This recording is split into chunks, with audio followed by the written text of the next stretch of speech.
Right, hey, good morning. I'm actually not sure what day it is today. It seems to be a bit of a trend for me, not knowing what day it is. Been in London for 3 days now and just finished up morning at a coffee shop.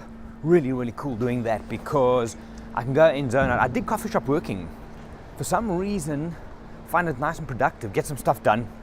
There's a certain vibe for me in these places that makes you want to work and you get stuff done. So that was pretty neat. I've been wanting to do this vlog for a little while, but time's been not an issue, a challenge. So this morning on my Instagram, I posted a post on kind of social media and how people are, I think, a little bit losing the plot, but that's not what I want to talk about here. I think it goes more, and there's been a big discussion online about mental health and social media because people show you their highlights reels and you compare it to your normal life, which is not great. But it got me thinking though, and one of the things that I've been thinking about personally a lot the last while is travel. And mental health sounds rough, but the psychology of travel, because it's different. It's not just about going and traveling, and I mean the stuff that you see me do, that you see the guys do, that's the highlight reel, that's kind of the cool stuff. But I'm gonna find a spot somewhere and share some thoughts on how I see the psychology of travel and kind of what I feel when I'm traveling. So let's go find a coffee shop somewhere there.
Yeah, that's kind of dramatic.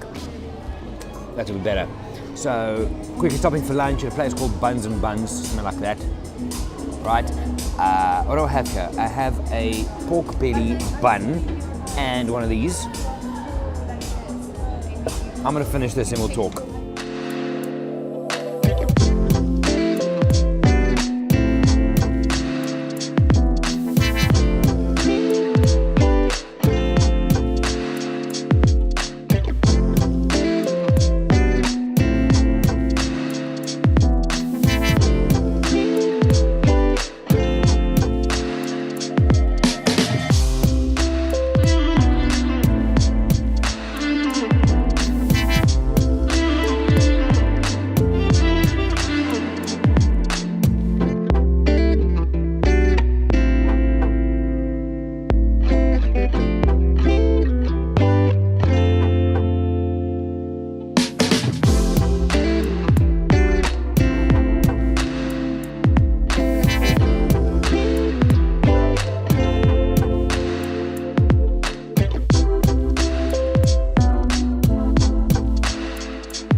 Right, hello.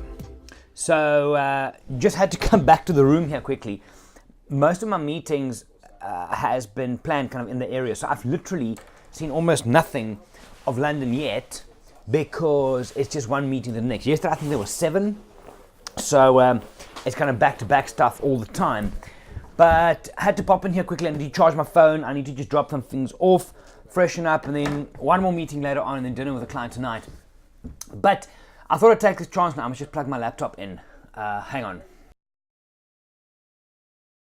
Okay, right, done. So what I wanted to share earlier on is speaking about the psychology of travel, and I think it's important for people in my position and who travel a lot and are away from home to be open and honest with themselves about, and look, like I said, this is not going to come across as it's not a bitching and a complaining, it's just the truth about how it feels and sometimes how lonely it can be to travel. Now, think about this. When I go on a trip, right, everything is new. Everything. The bed I'm sleeping in, the food, the people, the place, the sounds, the smell, everything is new. And with that comes a certain amount of adjustment. So on top of all of that, you still miss people back home. You miss your routine and so on. Whereas if the people who stay home, their stuff, their world stays the same. Same time, same work, the dogs are there. You're just extracting one thing, a person out of it, but your whole world stays the same. So from a support and a comfort point of view, it's an important thing because it can get very, very lonely on the road. Now, even though on a safari, we're talking to people all the time, you're teaching them this, but it's not the same thing as really connecting and having someone to bounce off with. And the same with this. I mean, I must have met, my goodness, with presentations and stuff on the road now, a lot of people. And make no mistake, guys, get me right here, I fucking love it. I love interacting with people and meeting and doing the whole thing. But you still, it's somewhere between, is it anxiety and loneliness? Because you come back to your room, you've got all these things and you want to share, but you can't really. And yes, you can go on Instagram and share it there, but that's not real. I posted on my Instagram this morning about how I'm kind of losing a little bit of, not faith in Instagram, but just the idea of it. Some people are just, they're oversharing, and I know some of these people, and they're not like that. And I'm wondering, because if you look at what's happening online, everybody's sharing their highlight reel, like I said. And in these kind of vlogs, and I want to do a bit more of these kind of things, really just from me, but I'm not just sharing the highlight reels on here. Instagram is just highlight reels. And that's why things like depression and anxiety and stuff climb in, because I see what people are doing online and you think, oh man, I'll never do that. And look at how much he's traveling and look at the world and look at my boring life. But I think it's important for us to recognize that there's the flip side of it as well. Yes, it's exciting to travel. Yes, I'm in London now, then in Washington and so on and so forth. But there is still the human element of it where you need someone to bounce things off. You need to connect with people. And the more you travel, the more difficult that becomes. And then what you do in those times, you go online and you see what people are sharing on their phones and stuff, and you think, damn, they're having everything. It's a very strange thing. I don't know if this makes any sense. I really don't. I mean, I don't. You guys must thinking I'm schizophrenic here, but there's stuff, I think, for me, and especially traveling for a long time. I've still got enough, from today, I've got another 3 months, almost 3 months, feels like it. But 3 weeks on the road, home for 2 days, and then off on a private guided safari. Maybe the bottom line is this: we have to look after our mental health in order for everything to drive. Now, literally, yesterday I walked into a gym, it's just around the corner here, and I signed up for 4 days, right? Because like I said in the past, training for me is an anchor. It allows me to put loud music on and do my thing and reset everything and then be the best you can be type thing. But without that, it is super challenging. It really, really is. And I think maybe the message here, and maybe I'll go deeper on this in the future and really open up and stuff about what it feels like to be on the road. And just remember, it's energy, hey? It's give, give, give, give. But maybe that's it. How do you fill up your energy when you travel on your own for a long time? And travel and fitness for me is it's training. It's that anchor. But I think it's just important for me and for anybody in my position and for you guys to realize that there's give and take. And everything that has an upside, there's always the flip side as well. And please, guys, again, I'm not complaining here. Not at all. I love what I do, but I have to be with myself very honest about how it makes me feel in the long run, because if I manage that, I can do it for a much longer time. That's probably the most random bit of content I've put together, but it's real. So anyway, I'm going to share more on this. I'm going to charge a few things and then try and get this episode live for you guys. I'm going to be sharing, like I said, in Instagram. I want to just mix up a bit because I find it bland and boring and people are copying and it's repetitive and people are using stupid fucking jokes and sensationalism to create attention. I'm still going to be posting there. Maybe not as much because I want to do more stuff like this. I find it more personal, I find it more real, and it's just awesome. Anyway, I'm going to wrap this one up. I'll give you one or two more little pieces of London action. It's hardly London, it's just Covent Gardens where I am because everything's happening around here. And I'll chat to you guys in the next one.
Okay, so like I said, not finished yet, more thoughts.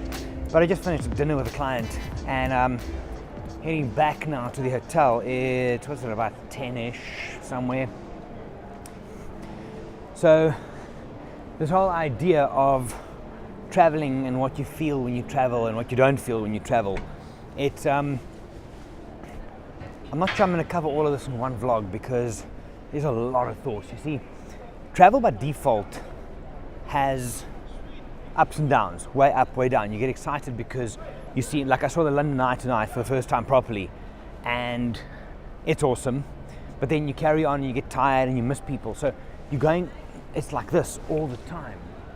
And it's how you deal with it, I think, especially if it becomes a long time, that it's very difficult to keep going, to not, I don't want to say depressed, but it can be lonely. You know, the whole thing of saying that you're not alone but you're lonely, it can be that.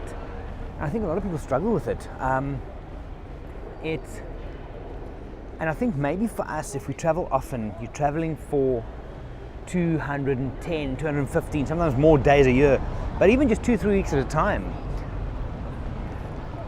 Stability is an interesting thing, and it's something you don't get when you travel. It's every couple of days you're changing hotels, which changes your mindset. You get to a new place, which affects your mindset. You meet with different people. And in the position that I am and doing what we do, Wild-Eyed Chameleon comes to mind, but you adapt to people because you're in the service industry. So, yeah, loads of, I think I'm gonna have to go deeper on this in the future, but don't get me wrong, guys, I absolutely love travel. I mean, I'm sitting here, what do I see? It's St. Paul's Church here, I'm in Covent Garden, and I love this. It is absolutely amazing, but it is difficult sometimes. It's, You don't have the stability. You don't have the people around you. You look and you're up and down and you see people having fun and enjoying themselves. And I am as well. But it does make you, when you get those quiet moments, like when you go to bed or you wake up in the morning or you're walking around somewhere, that you wonder and you think, how cool would it be to share this with someone? A mate, your wife, your better half, whatever it is. But interesting, I have thoughts. I'm not going to lie, have struggled with it in the past, and I think now, as we age and we get older, you look for different things and you need different things. So it's an interesting journey I'm going through, and I think I'm going to dig deeper, like I said, in the future. But for now, still loving the travels, man. However, there is an awareness that and if you do it as well, you have to look after not just the physical. So making time for training is one thing, but there's more. There's making time mentally as well. So on that note, actually, I haven't even spoken about this, but so on this I'm going to go deeper in the future. Let me just show you where I am again. One of the things while we're walking here, so I'm just going to head around to the hotel from here. Stunning visuals, always. So one of the things, with all of that being said, that I've done for this leg of the journey, UK and now into Washington and all those things, is I've downloaded a habit tracking app. And what I've done, I've put 5 things on there. 5. The first is, so every day I've got to try and tick them off. Every day, because otherwise there's not a habit. And it's got to do with, so I'm just going to show you this visual here as well. It's pretty neat. It's just good photography, I think. Anyway, so the habit tracker, I'm tracking habits because to get that stability, and it's kind of a mindset thing. So habits for me, number 1, make time every day. Number 2 was meditate. So I'm going to talk about that in a little bit. Number 3 is drink a lot of water for travels. Number 4, I should know what they are because I've been doing them for a couple of days. Number 4 was, track calories. I spoke about that in the previous version. Use MyFitnessPal for that. Number 5 is read 10 pages of some kind of business, finance, or self-help book. Mind, yeah? Anyway, so I downloaded an app called Headspace.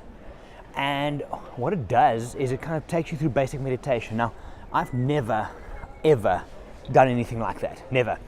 I'm too busy in my head. I thought it was all bullshit and like, ooh, let's go hug a Dusty and whatever. But it's been an interesting ride so far. I've been doing it for, how long?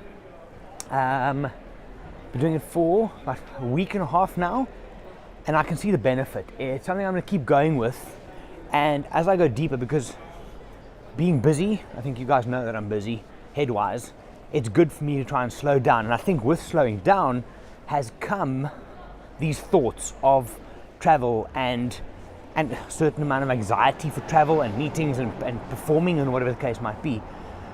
But it's interesting. Headspace I'm going to talk about more, both the app and mine in future. But for now, I'm going to get to the hotel and call it a day. It's been a long one. It's been a good one. Yeah, that's me signing off for now. Thanks for watching, guys. More on this in due course.